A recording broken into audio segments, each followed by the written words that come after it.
Tiffany's world shatters when her 70-year-old husband, Lucas, abruptly asks for a divorce to reunite with his long-lost first love, Lori. After decades of devoted marriage, Tiffany finds herself cast aside, even by her own daughter, Doris, who sides with Lucas and Lori. At Lucas and Lori's lavish wedding, Tiffany arrives not to cause a scene, but to deliver a shocking gift. The story unfolds as Tiffany navigates betrayal, public humiliation, and the sudden realization that her entire life has been built on a foundation of lies and manipulation. As the narrative progresses, Tiffany begins to fight back, uncovering long-hidden secrets and challenging the narrative that has been forced upon her.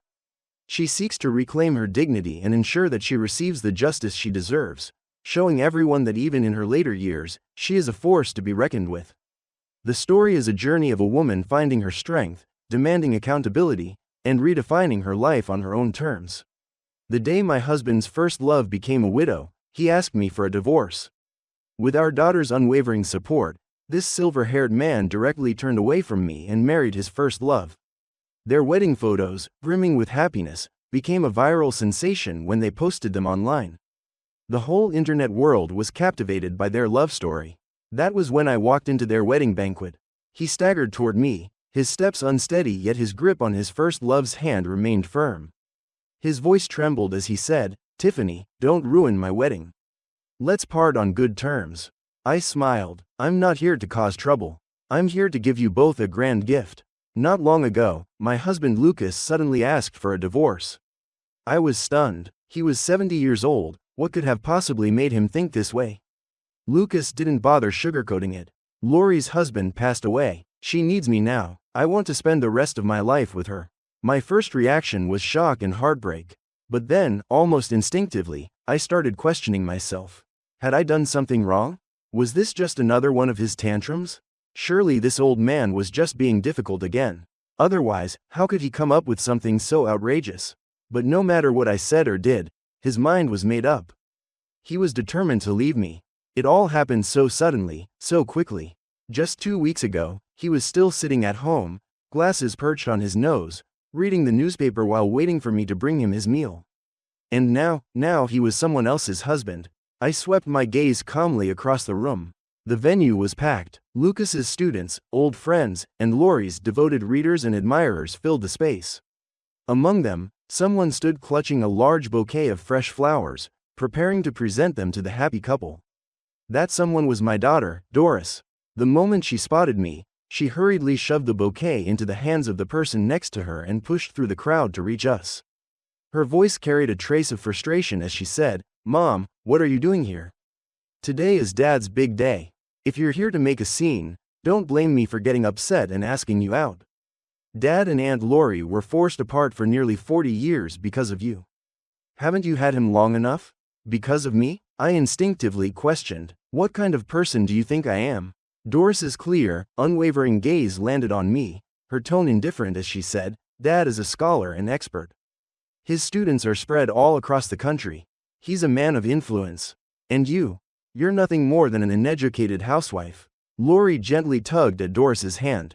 "You shouldn't talk to your mother like that," she said. "A housewife who raised you and cared for your father all these years, she's had a hard life too." Doris's expression softened slightly at Lori's words. With a sigh, she muttered, "Sure, Lori, if you say so." Then she turned back to me, still impatient but noticeably more restrained. "Mom, you shouldn't be here. This is Dad and Aunt Lori's wedding. You don't belong here." She was eager to get rid of me, shutting me out before I could even get a word in. The next thing I knew, I was being ushered out of the hotel's grand entrance. As if worried I might turn around and come back, Doris quickly added, "Mom, Russell will be getting out of school soon, and there's no one home. Why don't you pick him up and take him to the playground?" The mention of my grandson, sweet little Russell, made me pause. I took a deep breath, forcing down the simmering rage inside me. For now, I would let it go. I turned around, exhaling deeply, and decided to go pick up Russell. Just then, a group of young people came rushing toward the hotel. In their haste, they accidentally knocked me over. One of them quickly helped me up, apologizing breathlessly. "Sorry, ma'am, we're in a hurry for the wedding." From a few steps ahead, his companion called out impatiently, waving excitedly, "Hurry up. Professor Lucas and Miss Laurie's wedding has already started. Stop wasting time talking to that lady, we're already late. I watched as they disappeared inside, their energy buzzing with excitement. The dazzling glow of the crystal chandeliers inside the wedding hall made my head spin. On the massive projection screen, their wedding photos shone brilliantly, the hashtag love knows no fear emblazoned beneath it. It felt like a slap to the face. I let out a bitter chuckle. In everyone's eyes, I was never a match for Lucas. I was never good enough. But once upon a time, I was the one who should have had the chance to go to school. My father had taken every last penny of our savings and paid for the tuition of his best friend's orphan son, Lucas. And to make that happen, I was forced to drop out. That night, I overheard my mother crying, trying to suppress her sobs as she told my father, "You should have let Tiffany go to college. If you don't, she'll end up just like me." My father only responded by silently puffing on his cigarette. But I hadn't been angry, not even then. Instead, I had been happy for Lucas. I rushed to him, bursting with excitement, and said, "You can go to school now. And when you come home, you can teach me everything you learn in college, okay?" The first time Lucas left for school, he kept looking back with every few steps, as if burdened with guilt. But I had only found him annoyingly hesitant. Back in the countryside, I worked even harder alongside my parents, hoping that by autumn, we could sell more produce so I could buy Lucas a gift. That winter, Lucas had once held my hand and made a promise, "Tiffany, don't worry. Once I graduate and land a good job, I'll bring you to live with me. We'll have a good life together." But now, he looked down on me for my lack of education, saying we had nothing in common. More than once, he had told me, "Tiffany, why don't you write a book when you have time? Learn something. Otherwise, I'll be embarrassed to admit to my students that my wife is really uneducated and ignorant." Every time he said that, I couldn't help but think, at my age, with a household full of responsibilities, where was I supposed to find the time to sit and read? And whenever I refused, he would grow impatient, toss his newspaper aside, and walk out the door, muttering Laurie's name as he went. "I'm going over to Laurie's for tea. Maybe I'll play a round of chess with Bradley while I'm there." Now, I finally understood. It was never about playing chess with Laurie's husband, Bradley. It was about seeing the woman he had always considered his perfect wife. Lost in thought, I stopped in my tracks and looked up. I had already arrived at the kindergarten.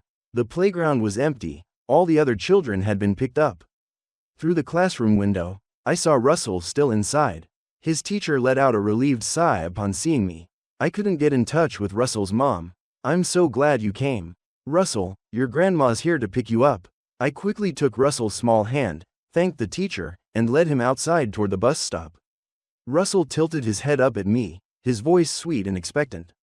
"Grandma, where are we going?"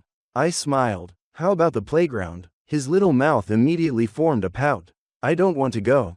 I want to go to Grandpa's wedding." I was stunned. Even Russell knew about their wedding. How exactly had they explained it to a child? Did they tell him that his 70-year-old grandfather still couldn't let go of his first love, so he had decided to turn back and reunite with her after all these years?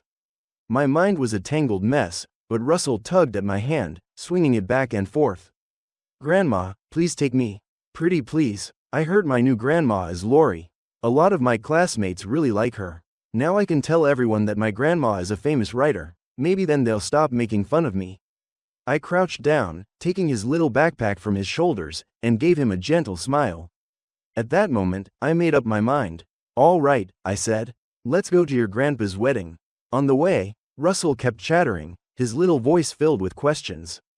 "Grandma, does this mean you won't live with us anymore?" He paused, then added, "The other day, I heard Mom and Grandpa talking about sending you back to the countryside." A sharp pain tightened in my chest, but I still forced a smile. "Do you want Grandma to go back to the countryside?" I asked gently. Russell's small face scrunched up in hesitation. After a moment of deep thought, he said, "If you leave, I won't get to eat your chocolate cake anymore. But if people find out my new grandma is Laurie, they'll be so jealous of me." He kept mumbling to himself, weighing the pros and cons of his little dilemma, completely absorbed in his own thoughts. I couldn't help but chuckle, both amused and exasperated. At least Russell was honest about his feelings, unlike his mother and grandfather, who hid behind their masks of righteousness. One was chasing after his so-called true love, while the other wanted a stepmother to boost her social standing. And yet, they both placed the blame squarely on me. This is all your fault. If you had just educated yourself more, we wouldn't have ended up like this. Lucas's words before he walked out of our home for the last time still echoed in my mind. Doris wholeheartedly agreed with him. Mom, don't take it too hard. Dad and Aunt Lori are a perfect match, and let's be honest, you're just a housewife. You've had so many good years with Dad. Shouldn't you be grateful now? Even a child understood they wanted me gone. I screamed internally. Dad, if you knew that the son you sacrificed so much for turned out to be an ungrateful man, would you regret it? I still remembered the day Lucas proposed to me after graduating from college. I had been hesitant, nervous. You're brilliant, with a bright future ahead of you. How could I possibly be good enough for you? Don't marry me just because you feel indebted to my father. Neither he nor I would ever want to force you into that. But Lucas had looked at me with complete sincerity. This isn't about repaying any favor. I just feel like we're a perfect fit. We'll be happy together. It had been such a simple, earnest confession, and I had believed him. I had believed every word. Back then, I thought love was about companionship, about building a life together, about trust. I never imagined that decades later, I'd be discarded like an old, outdated book, one he was embarrassed to be seen with. Now he stood beside Lori, hand in hand, basking in the admiration of the crowd. The same man who once promised to build a future with me had rewritten our story, erasing me from its pages as if I had never mattered. I still remember the night before my wedding. My father sat outside my door until dawn. The next morning, when I opened it, I found a pile of cigarette butts at his feet. He looked up at me, his voice steady yet heavy. Don't worry, Tiffany. If Lucas ever mistreats you, I'll stand up for you. But my father died 5 years later, before he ever had the chance to keep that promise. With no one left to protect me, Lucas never had to hold back. And Lucas, he was the closest person to me in this world. By the time I arrived at the hotel, the banquet was still in full swing. Lucas and Lori, glowing as newlyweds, stood at the center of the room, receiving blessings from their guests. Russell, the moment he spotted Lucas, ran toward him with uncontainable excitement. Grandpa, you look so handsome today. His childish voice rang through the hall, drawing a wave of laughter from the guests. Even Russell knew this was a joyful occasion, but no one in that room knew that the suit Lucas was wearing, the one that made him look so dignified and polished, was sewn by my own hands. No one knew that inside the cuff, there was a single stray thread of blue stitching, stitched by me. He had once called it his lucky charm, and yet, today, he had pulled it from the depths of his closet, put it on, and married someone else. Lori turned to me with a gentle smile. Tiffany, come have a seat. Lucas mentioned you'd be moving back to the countryside. What are your plans after that? Before I could answer, murmurs began to ripple through the guests around us. Why is she here? A woman this ordinary, with no talent or accomplishments, actually managed to marry someone like Professor Lucas. She must have had some nerve to pull that off, right? And now that he's divorcing her, how could she possibly accept it so easily? But let's be honest, she was never a match for him to begin with. Just because their fathers were friends doesn't mean she had the right to hold on to him forever. Their words cut through me like 1,000 tiny blades. Memories flooded back, the ones I had long buried. Like how, despite years of marriage, Lucas never once allowed me to visit his workplace, not even to bring him food, clothes, or important documents. Whenever I had no choice but to drop something off, he insisted I leave it with the security guard, claiming I was just the housekeeper. Or the time I had timidly asked him to recommend some books for me. His response had been cold and dismissive. Do you even have the ability to read them? Stop wasting time. If you have time for books, you should be in the kitchen. We're hungry. To him, I was never worthy of knowledge. Because if I learned to read, if I broadened my mind, he wouldn't have an excuse to belittle me anymore. And without that excuse, how could he justify leaving me? How could he justify running back to his precious first love? Mom, what are you zoning out for? Everyone's watching. Doris's voice snapped me out of my thoughts. She let out an exasperated sigh. Just leave already. Here, take $100, grab a cab, and go home. Don't make a scene. I'll come back after the wedding and have dinner with you, okay? She pulled out the cash, ready to shove it into my hand. For years, I had been nothing but a housewife with no income of my own, and yet they meticulously controlled every penny of my allowance, making sure I never had enough to save anything for myself. Every expense had to be accounted for. Even when I fell ill, I had to request money for a doctor's visit. But now she was eager to throw cash at me, desperate to make me leave. How ironic. I stared at the bills in her hand and refused to take them. Doris hesitated, confused by my reaction. Is it not enough? She asked. Fine, 300, no, 500, will that do? Before she could finish, I slapped her across the face. The crisp sound echoed through the hall. Doris froze, too stunned to react. The entire room went silent as curious onlookers craned their necks to watch the spectacle unfold. I looked her dead in the eyes. Who do you think you're talking to? My voice was cold. You're bribing your own mother to leave, just so your father can marry his mistress in peace? You're just as ungrateful as he is. Doris stood there stunned, her cheek burning red. Lucas and Lori quickly stepped in, trying to smooth over the tension. Lucas sighed, his tone heavy with forced patience. Tiffany, calm down. This is my wedding. He paused before adding, fine. I admit your father helped me. Without him, I wouldn't have gone to college. Hell, I might have starved to death. But I've repaid that debt over the years. I never mistreated you. Lori chimed in, her voice gentle as if trying to pacify me. I know this must be hard for you, Tiffany. But I'm not trying to erase the past. I accept that you and Lucas had a long history together. Lucas turned back to me, his expression weary. So why are you still clinging to the past? Why can't you just let go? I let out a short, cold laugh. Half of what you said is true, I said evenly. You didn't mistreat me. After all, I didn't starve to death under your roof. But while you were off securing research grants, most of that money went straight to Lori and her family. Murmurs rippled through the crowd. I continued, my voice unwavering.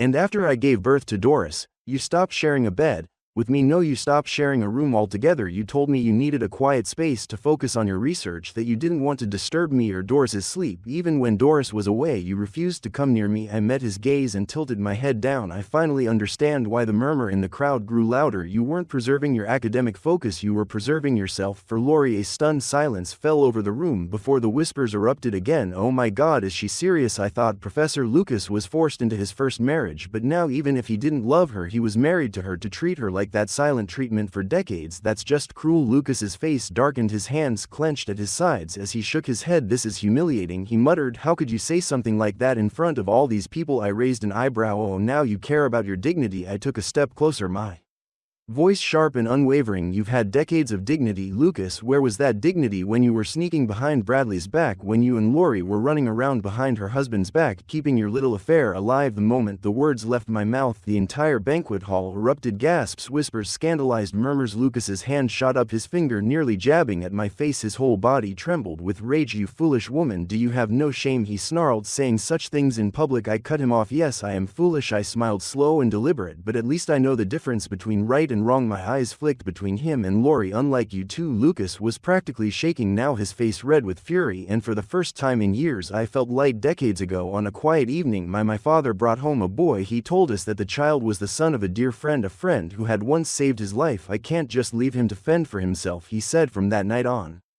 Lucas lived in our home. My mother was a simple and kind-hearted woman, never one to question my father's decisions. She only knew how to follow his lead. But our small town was filled with gossipers, and rumors spread like wildfire. Are you sure that boy isn't your husband's bastard child? Maybe you're raising the child of his mistress. Whenever my mother heard these whispers, she would storm to the door, hands on her hips, ready to fight anyone who dared to spread such filth. Which one of you cowards is running your mouth? My man is nothing like that. Go home and watch over your husbands before they start cheating. She was fierce and unrelenting, but the moment she turned back to Lucas, her expression softened. She would smile and say, don't worry, sweetheart, as long as I'm here, no one will dare bully you. And I, just like my mother, fought tooth and nail for Lucas. Anyone who so much as mentioned his name in a bad light would find themselves at the mercy of my fists. Even the biggest boys in town knew not to cross me. Say one more word about Lucas and I'll smash your skull in with a rock. Back then I never imagined that one day things would end like this, that after all those years of standing by his side I would come to realize that I had wasted my entire life on a fraud. Lucas's voice snapped me back to the present, his face as cold as ice. I've already told you I'm spending the rest of my life with Lori. No matter how much of a scene you make, it won't change anything. Instead of embarrassing yourself, why not hold on to what little dignity you have left? I spat at his feet. I don't care who you spend your life with, I said. I never said you couldn't move. move on, but our divorce isn't finalized yet and you've already rushed to throw yourself a wedding." My voice dripped with mockery. "Tell me who here is the one without dignity." I took a step forward, staring him down. "You want a divorce? Fine.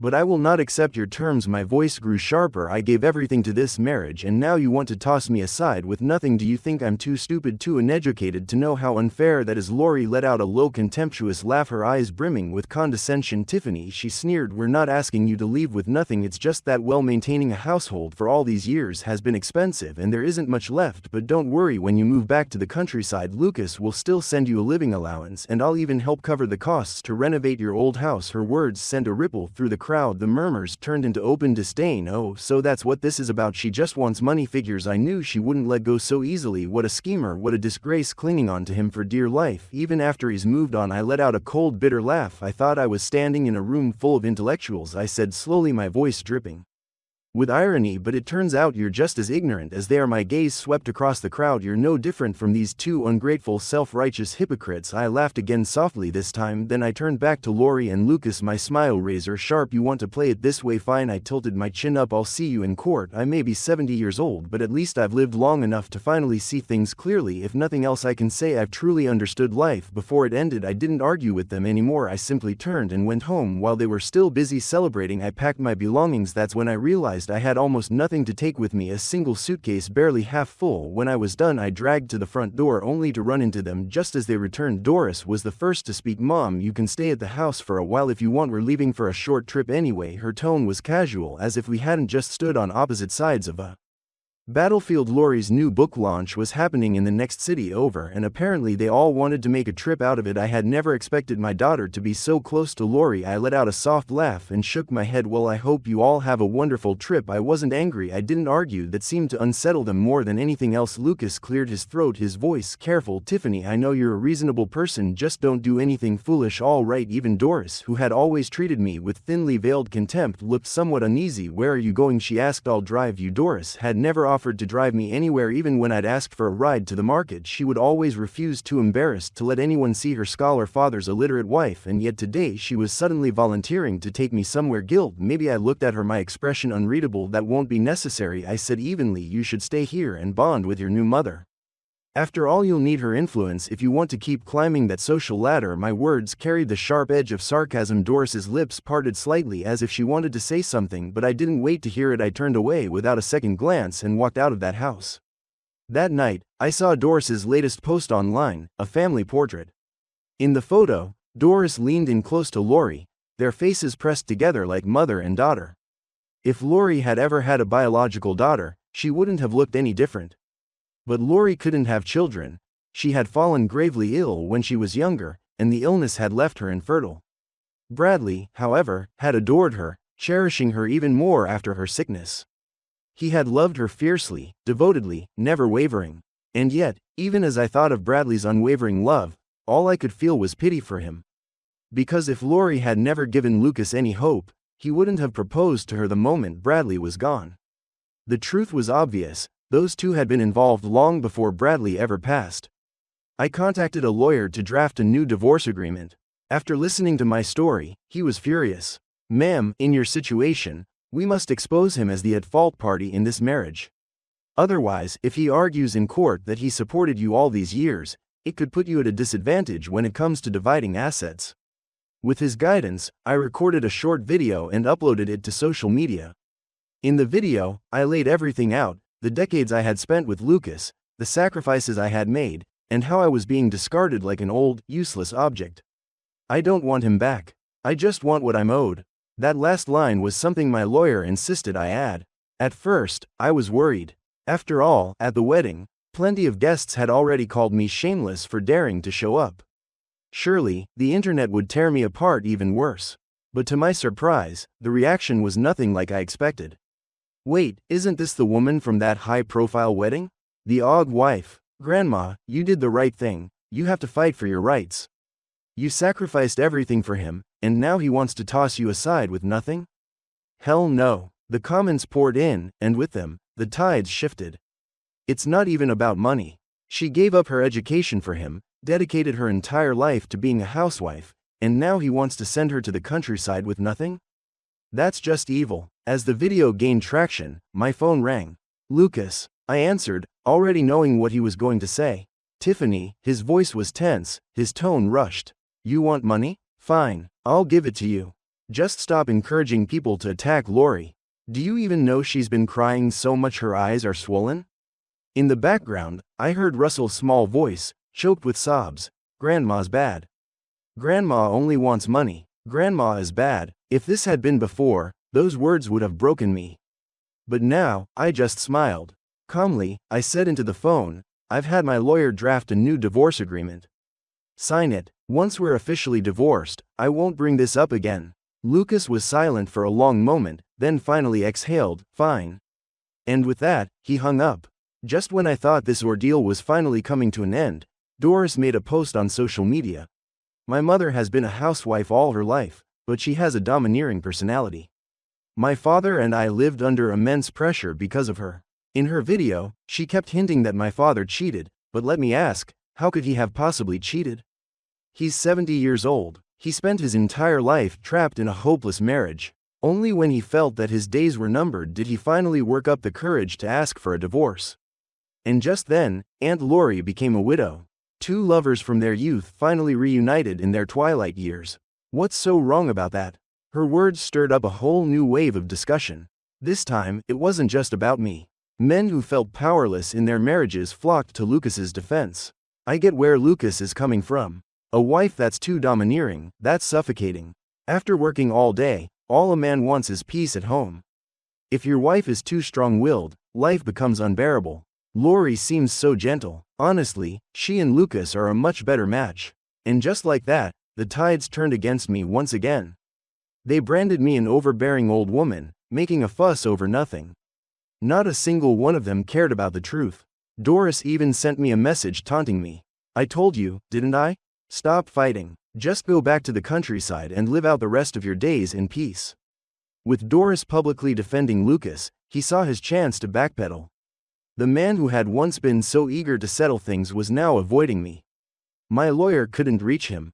Calls went unanswered. Fury burned in my lawyer's voice. Ma'am, your daughter, she's something else. Does she not realize what you've been through? You gave your whole life to this family, and this is how they repay you. Don't worry, I will win this case for you. Meanwhile, as public opinion turned in their favor, Lori made a grand show of her victory. At a book signing, she made a veiled remark, one clearly aimed at me. A woman, no matter her age, is always a rose meant to be cherished. And if she isn't loved, well, perhaps she was never a rose worth loving to begin with. The crowd applauded her poetic sentiment, oblivious to the venom laced within it. I let out a cold laugh. She really thought she had won. Just when everyone thought I was bound to lose this battle, I found someone willing to testify on my behalf. Bradley's nephew, Caleb Johnson. Bradley had never had a biological child, but he had always loved children. He had poured all his affection into his nephew. And in the end, when he took his final breath, Lori wasn't even by his side. She had been away. Caleb had been the one to stay by his bedside to send him off. Caleb recorded a video for me. Hello everyone. My name is Caleb Johnson.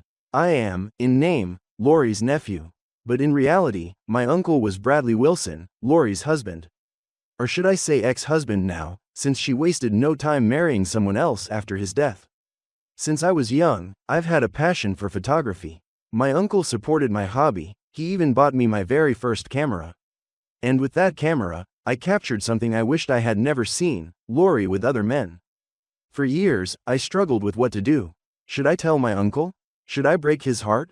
But before I could decide, he was gone. And I can't help but wonder, was Lori to blame? She had been emotionally distant for years, and my uncle had been growing more and more despondent. And Lori, she never even tried to hide her affairs. These photos may be decades old, but they're clear enough to show the truth. And among those men was Lucas. I didn't even expect that. They had been entangled for so long. The video ended. I called Caleb, thanking him over and over again. On the other end of the line, he was silent for a long time before finally sighing. Ma'am, you and my uncle are alike. You're both good people, and I refuse to let you suffer like he did. Some people may grow old, but their character remains rotten. People like that don't deserve our respect. The moment I hung up, Doris's message popped up. You froze all the family assets. How are we supposed to live now? Right after, Lucas called, his voice agitated. Tiffany, how could you really go through with suing me? Do you want to ruin my reputation? I didn't bother entertaining him. Caleb's video had ignited a storm. Public opinion flipped once again. My lawyer released an official statement. Mrs. Tiffany has formally filed for divorce. The only dispute remains the division of assets. My client dedicated her life to this family, only to be betrayed in her later years and left with nothing. This is simply unjust. As her attorney, I will ensure her legal rights are protected and will take legal action against those spreading false accusations against her. More and more people started speaking up, former neighbors, Lucas's colleagues, even a young woman who had once been Lori's devoted fan. I used to admire Lori so much. But after learning the truth, I can't believe I ever saw her as an inspiration. That one simple sentence carried enormous weight. Lori's books were pulled from shelves. Several publishing houses publicly severed ties with her, issuing statements, integrity matters as much as talent. We value literature, but we value morality just as much. Both are indispensable. Then, one evening, there was a knock at my door. I opened it to find Lucas and Lori standing there. Lori's knees buckled the moment she saw me, and she nearly threw herself to the ground. Tiffany, please, I can't take this anymore. I'm begging you, let us go, let this go. Lucas stood beside her, his face flushed red with humiliation. For a long time, he said nothing.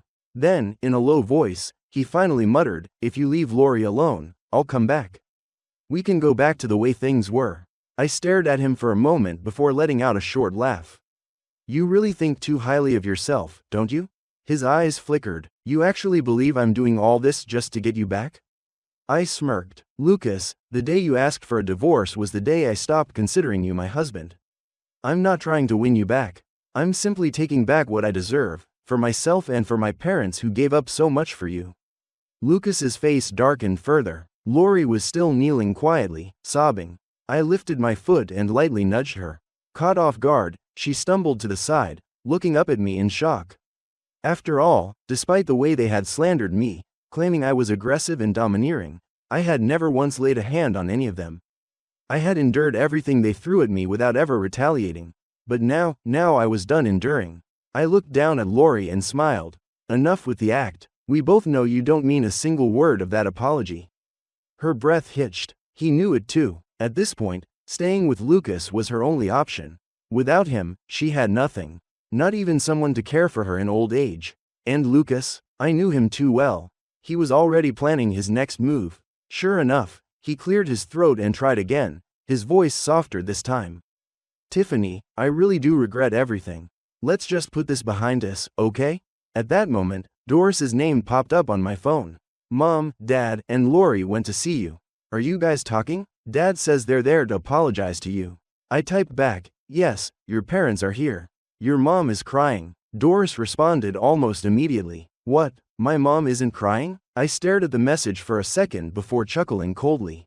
They really were shameless. Without hesitation, I blocked Doris's number. This mother-daughter relationship had come to its end. Half an hour after Lucas and Lori left, my lawyer called. Lucas has agreed to sign the divorce papers, he informed me. I wasn't surprised. Lucas had spent his whole life obsessed with his reputation. There was no way he would drag himself to court over a divorce in his 70s, especially not against a woman who had once been his benefactor's daughter. He couldn't afford that kind of humiliation. The settlement was simple. The house would remain his, and aside from the cash in our accounts, he would compensate me with an additional $300,000. It wasn't a fortune, but I knew it was all he could give. With that money, I bought a piece of land in the countryside and built a farmhouse restaurant. I grew my own vegetables, raised chickens and ducks, and slowly, word spread about my little retreat. People loved the quiet atmosphere, the clean, pesticide-free produce, the fresh eggs. Over time, my small business gained a reputation, and more visitors came. On Thanksgiving Day, I was going over the accounts in the farmhouse when someone recognized me. A young woman approached hesitantly. Excuse me, ma'am, she whispered as if sharing a secret. Are you that brave divorcee? There was a glimmer of curiosity and admiration in her eyes. It took me a moment to register what she meant, but when I did, I smiled and nodded. She lit up. She was one of Lucas's former students and a former fan of Lori's books. She admitted that after the scandal broke, she had felt utterly disillusioned, unsure of which so-called intellectuals could still be trusted. But when I heard about your story, she continued, I felt inspired. You proved that even at 70, you can start a new life. We all think you're incredibly brave. Through her, I learned about what had become of Lucas and Lori. The fallout had been immense. The scandal hadn't just faded, it had left a permanent stain. Lucas, who had been working at his old university under a special contract after retirement, was terminated without ceremony. The school quietly removed his portrait from their walls, erasing his legacy. Lori's books were all pulled from shelves. Doris had planned to use Lori's reputation to climb the social ladder, secure a better job, and elevate her status. But now that dream had crumbled before her eyes. Without Lori's influence, she had nothing left to leverage. And in the end, her resentment toward Lori grew even harsher than the disdain she once held for me. As the months passed, Doris's life began to unravel. The social circle she had tried so hard to climb into, using Lori's name as a ladder, soon saw through her intentions. Her ambition, once masked as admiration for Lori, turned into bitterness and disdain as her own plans crumbled. Doris's once hopeful career path now seemed blocked. The scandal surrounding her family only made her more of an outcast. Attempts to land a new job were met with cold rejections, and with her strained relationship with both Lori and Lucas, her status continued to dwindle. The higher she aimed, the further she fell. One evening, Doris called me, her voice tense, the words barely more than a whisper. Mom, I messed up. I've lost everything. I didn't answer right away. There was no satisfaction in hearing her confess, only a quiet recognition that she had finally faced the consequences of her choices. I told you, I replied softly. You can't climb on the backs of others to get ahead. What you wanted was to take from others, but in the end, it only left you with nothing. She didn't respond. The silence on the other end is thick with regret. I knew there was nothing more I could say to her. She had to face the consequences of her own actions now. As for me, life had begun to feel more like I had imagined in my youth. The quiet, peaceful days in my countryside retreat were a far cry from the suffocating years I had spent chasing approval and acceptance from people who never truly valued me. I had built a life that was mine, free from manipulation, from betrayal, from the weight of unspoken expectations. I spent my days growing the farm, experimenting with new recipes for the restaurant, and occasionally meeting other women who, like me, had reinvented themselves later in life. The satisfaction of seeing my hard work flourish was more fulfilling than any status or recognition I'd ever sought. I realized that happiness wasn't about proving others wrong or seeking revenge. It was about creating a space where I could truly be myself. Looking back, I had paid a steep price for the lessons I'd learned, but I'd never felt more at peace with who I was and the life I'd built. As I stood on the porch one evening, watching the sun dip behind the hills, I knew that this was the start of something better, something all my own, and that was enough. Looking back, it's like my whole life was a carefully constructed lie.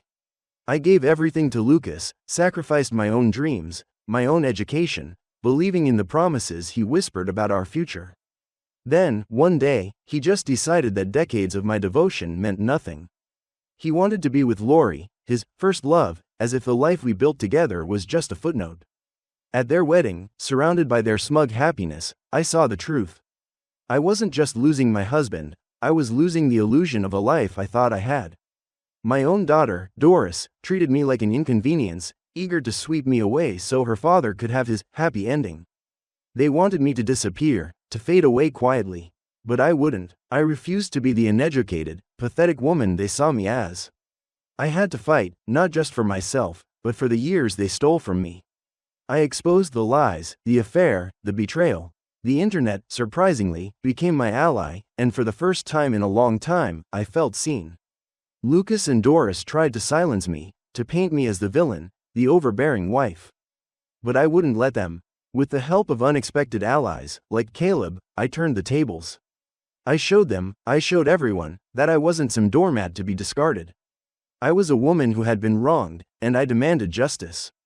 Now, they're the ones begging, their carefully constructed world crumbling around them. They wanted me to go quietly, but I'm not going anywhere. I'm taking back what's mine, and I'm finally living for myself.